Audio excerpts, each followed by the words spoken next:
এ কেমন সন্তান? ১০ মাস ১০ দিন যে মা গর্ভে ধারণ করেছেন, মাদকের টাকার জন্য সেই মাকেই হত্যা করেছে ঘাতক এই ছেলে। নৃশংসভাবে নিজের মাকে কুপিয়ে হত্যার পর ঘরে তালাবদ্ধ করে নিজেই আবার থানায় এসে পুলিশের কাছে আত্মসমর্পণ করে ঘাতক ছেলে হোসেন মোহাম্মদ আবিদ। গত ২২ নভেম্বর দিবাগত রাতে কক্সবাজার পৌরসভার পশ্চিম বড়ুয়াপাড়ায় ঘটে ন্যাক্কারজনক এ ঘটনা।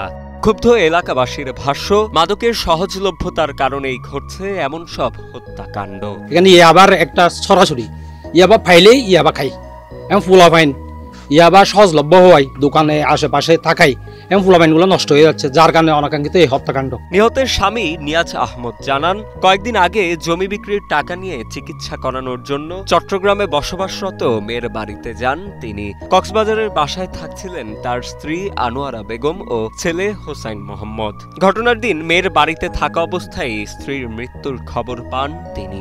কালকে রাত্রে মেয়ের কাছে মোবাইল করে বলতেছে যে ছেলে আমি এই ঘটনা ঘটাইছি।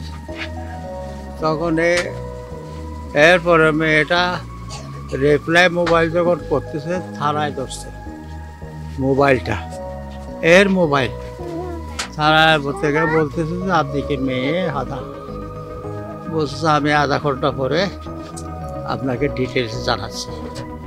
আধা ঘন্টা পরে থানার থেকে বলছে যে আপনারা শহরে যদি থাকেন কক্সবাজার চলে আসেন, ঘটনা সত্য আপনার ও মাকে মেরে ফেলছে।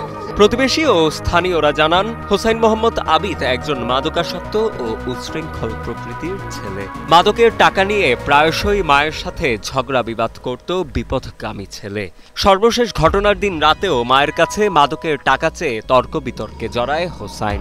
টাকা দিতে অপারগতা প্রকাশ করে রাতের খাবার খেয়ে ঘুমিয়ে পড়েন মা আনোয়ারা বেগম। পরবর্তীতে গভীর রাতের কোনো এক সময়ে আবারও মায়ের কাছে টাকা চাইলে শুরু হয় কথা কাটাকাটির এক পর্যায়ে মাকে কুপিয়ে হত্যা করে মাদকাসক্ত ছেলে। এমন ন্যাক্কারজনক ঘটনার সুষ্ঠু বিচার চান প্রতিবেশী ও এলাকাবাসী। এখানে মূলত সমস্যা হচ্ছে, এখানে কিছু ইয়াবা বিক্রি করতে লিডার আছে, যার কারণে ইয়াবা প্রতিনিয়ত পোলাবাই নষ্ট হয়ে যাচ্ছে। মাকে হত্যার পর সকালে ঘাতক ছেলে থানায় গিয়ে পুলিশের কাছে আত্মসমর্পণ করলে ঘটনাস্থলে গিয়ে মরদেহ উদ্ধার করে ছেলেকে গ্রেপ্তার করে পুলিশ। ময়নাতদন্ত শেষে হত্যাকাণ্ডের প্রকৃত কারণ সামনে আসবে বলে জানান কক্সবাজার সদর মডেল থানার ভারপ্রাপ্ত কর্মকর্তা ইলিয়াস খান। তাদের পারিবারিক কোনো বিরোধের কারণে এটা সংঘটিত হয়ে থাকতে বলে প্রাথমিক ধারণা করতেছি, কিন্তু পরিবারের সাথে কথা বলে এবং তদন্ত শেষে আমরা বলতে পারবো আসলে মূল ঘটনা কি ছিল।